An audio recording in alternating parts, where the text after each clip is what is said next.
Iran's supreme leader has accused the country's enemies of stirring days of protest that have claimed at least 22 lives. Ayatollah Ali Khamenei was speaking for the first time since demonstrations began last Thursday. State media says 9 people, including a child, died overnight in clashes between demonstrators and security forces as authorities struggle to contain the biggest challenge to the country's clerical leadership since 2009. This report by our correspondent Richard Galpin.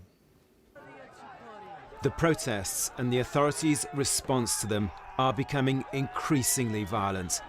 Buildings being burnt and shots fired. Last night, at least 9 people killed, including some members of the security forces. The focus of people's anger is this man, the country's supreme leader, Ayatollah Ali Khamenei. The spark for the protests, rising food prices and unemployment running at 60% in some areas. People are actually fed up with political corruption, people are fed up with economic corruption, and they believe that the only way to pave the way to a meaningful change, a meaningful economic change, is through radical political reform.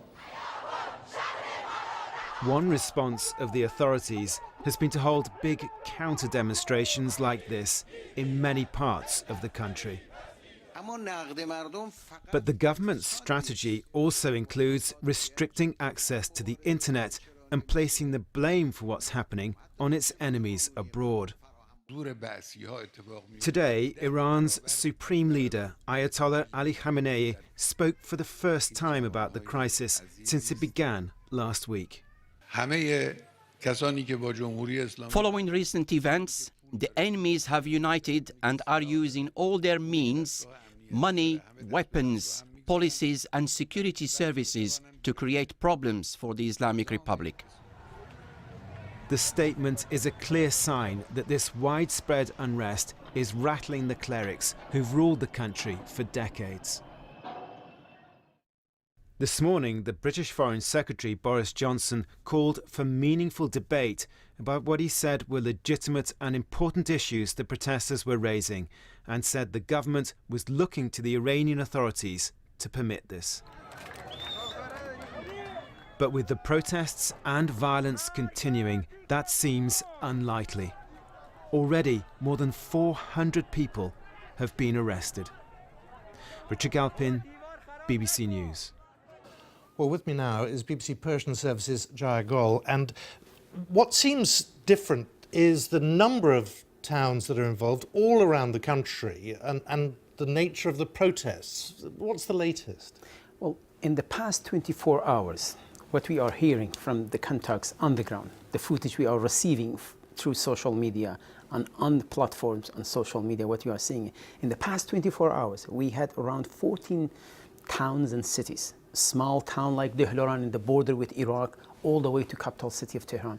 There have been unrest, and some of those small places, violent unrest, the clashes between security forces and protesters, and in some areas like the province of Isfahan, and small town there, people attacked the Basiji militia, part of Revolutionary Guard's bases. They attacked some of the offices belonging to Supreme Leader, the Ayatollah Khamenei. So in fact, what you are seeing in small town, as you said, Archie, is people are more angry, and the protests are, the protesters are attacking those buildings and bases of the security forces.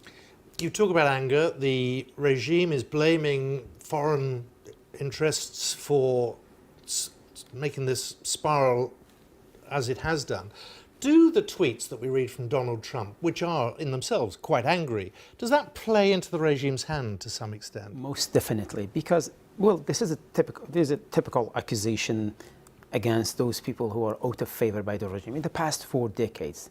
But definitely this kind of tweets, particularly President Trump, which is not popular among the reformists, among those who are opposing the regime, those who are supporting the regime, because they banned Iranian go to America. There is not a good perception about him in Iran.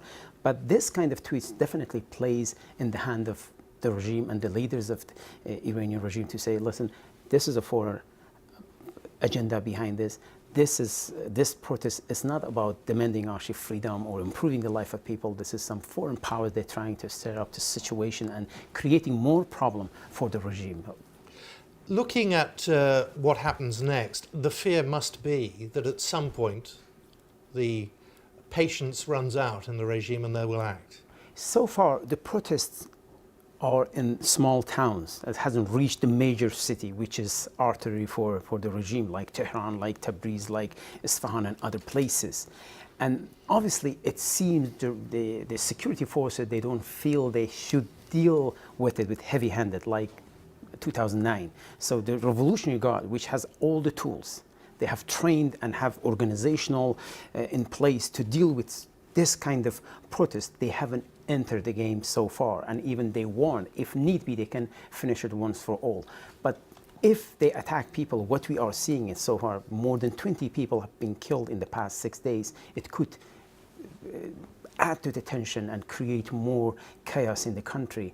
But again, I mean, we have to wait and see how many people come out and how would be the reaction of the government. Even the Supreme Leader today said, I will talk to you in the future, in the coming days, about the situation in details, but he didn't elaborate on what's going on in the country. Briefly, the purpose of the Iranian Revolution was to bring fairness to the very people, it seems, who are now out on the streets. Exactly. I mean, definitely, we don't know what is the result of this protest, but whatever is, it will be a defeat for the project of Islamic regime, because they came to power almost 4 decades ago with the slogan of creating the government, serving the poor, eliminating corruption in the government and in the society. And right now, very same people, the government is supposed to serve them, they are coming out in masses, accusing the government, accusing the top leadership of corruption, accusing many people say they are out. They just want to make sure they can take bread to the table for their kids. And definitely what we are seeing here is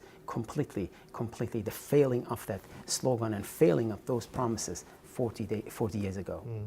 Jar Gold from the BBC Persian Service, thank you very much.